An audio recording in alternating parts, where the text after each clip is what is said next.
ओम नमो भगवते वासुदेवाय। आज हम सुनते हैं ज्येष्ठ मास कथा का 21वां अध्याय। इसमें हम जानेंगे 20वें अध्याय से आगे की कथा। दत्तात्रेय जी कहने लगे कि हे राजन सुनिए, मैं विधि पूर्वक एकादशी व्रत को कहता हूँ।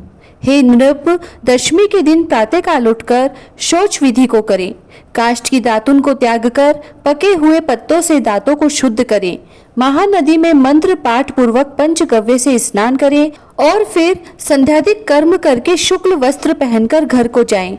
गूलर के पात्र में उत्तर मुख होकर जल को भरें और देश काल का उच्चारण कर ब्राह्मणों को प्रणाम कहें कि हे देवेश, आज मैं भक्ति पूर्वक आपका व्रत करूंगा।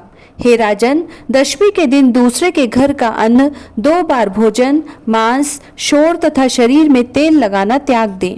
हे राजन, हविष्यान के अतिरिक्त और सभी पदार्थ न खाने योग्य कहे गए हैं। अतः दशमी के दिन प्रयत्न से थोड़ा सा हविष्यान ही का भोजन करें और फिर रात्रि में कथा श्रवण द्वारा जागरण करें। पश्चात सूर्योदय होने पर निर्मल जल से स्नान करें। पूजा गृह में आकर संध्यादिक नित्य कर्म को करें। एकादशी के दिन चित्त में किसी प्रकार का विकार उत्पन्न नहीं होना चाहिए तथा प्राकृत विषयों में मन को न लगावे और सहस्त्र नाम का पाठ करके तुलसी दल से विष्णु भगवान का पूजन करें तथा पुरुष सूक्त और पवमान मंत्रों से जनार्दन भगवान का अभिषेक करें।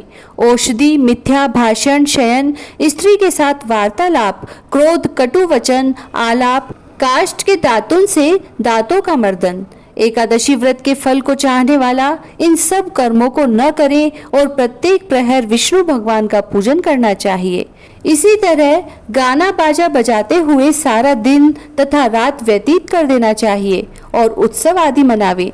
दूसरे दिन प्रातः काल जितनी द्वादशी हो उस शेष द्वादशी में भक्ति युक्त चित्त से पारण करें।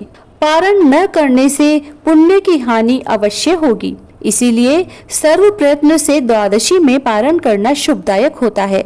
हे वत्स, व्रतियों को संपूर्ण व्रत की सिद्धियों के लिए द्वादशी में पारण अवश्य करना चाहिए। पारण के दिन बहुत से ब्राह्मणों को भोजन करावे। जो असमर्थ हो उनको 11 ब्राह्मणों का ही भोजन करा देना चाहिए।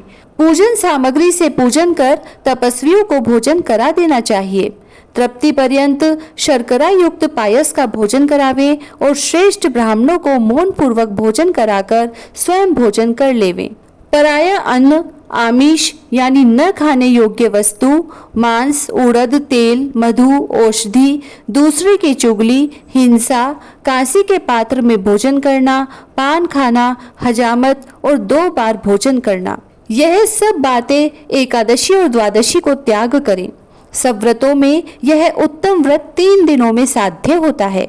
हे नृपश्रेष्ठ, एकादशी के दिन भोजन नहीं करना चाहिए और अन्न का तो सर्वथा त्याग कर देना चाहिए।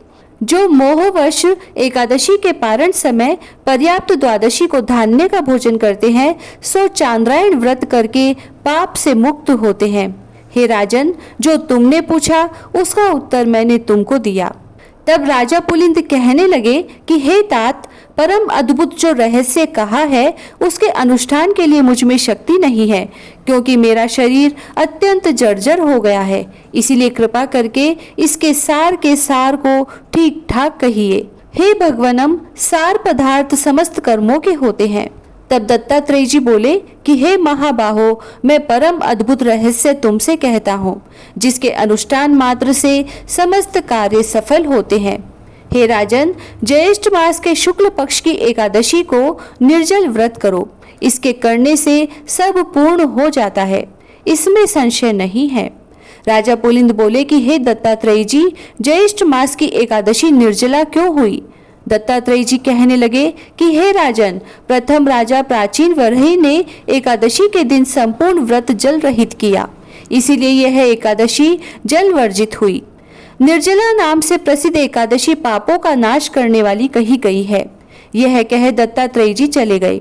पश्चात राजा पुलिंद ने भी इसको विधि पूर्वक किया। इसी एकादशी व्रत के अनुष्ठान मात्र से राजा पुलिंद दूसरे जन्म में प्रहलाद नाम से भगवान का श्रेष्ठ भक्त हिरण्यकश्यप का पुत्र हुआ। अब श्री वेद व्यास जी बोले कि हे भीमसेन, यह प्राचीन इतिहास मैंने तुमसे कहा, इसके श्रवण मात्र से तुम्हारे सब संशय दूर हो गए होंगे। अब तुम क्या सुनना चाहते हो?